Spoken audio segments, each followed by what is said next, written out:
15-16 দিন আগে রেজিস্ট্রি অফিসে 510 জমি রেজিস্ট্রি করা হয়েছে।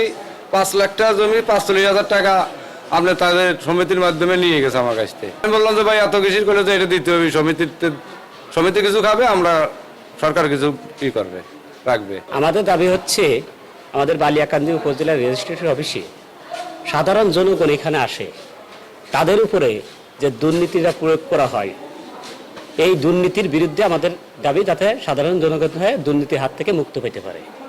কারণ এখানে একটা সরকারি একটা নির্ধারিত ফি আছে, সরকারি নির্ধারিত ফি যদি 6,000 টাকা থাকে, তাহলে এখানে এই দুর্নীতির মহল সেখান থেকে ডবল 12,000 টাকা নিচ্ছে।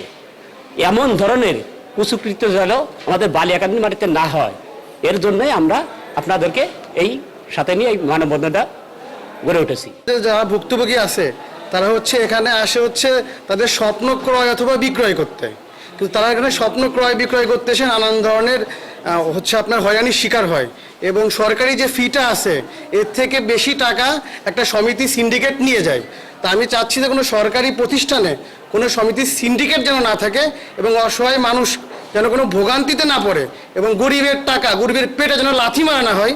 এই জন্য আমরা বালিয়াকান্দি জনসাধারণ সবাই একত্রিত হয়ে আজকে একটা মানববন্ধন করছি, এবং আমরা প্রশাসনের দৃষ্টি আকর্ষণ করছি, এবং আমরা টিএন অফিসেই আমরা সকলে স্বাক্ষরকৃত একটা কমপ্লেন জমা দিয়েছি, এবং আমরা সঠিক তদন্ত এবং বিচার চাই। আজকে আমরা মানববন্ধন করছি যে বালিয়াকান্দি সাব রেজিস্ট্রার অফিসের অনিয়ম, দুর্নীতি এবং সমিতির নামে অতিরিক্ত অর্থ টাকা হাতিয়ে নেওয়ার বিরুদ্ধে বালিয়াকান্দি উপজেলার সাধারণ জনগণ আমরা মানববন্ধন করছি, এবং এই মানববন্ধন থেকে যদি এই সমিতি বাতিল না করে তাহলে আমরা পরবর্তীতে কর্মসূচি হাতে নেব।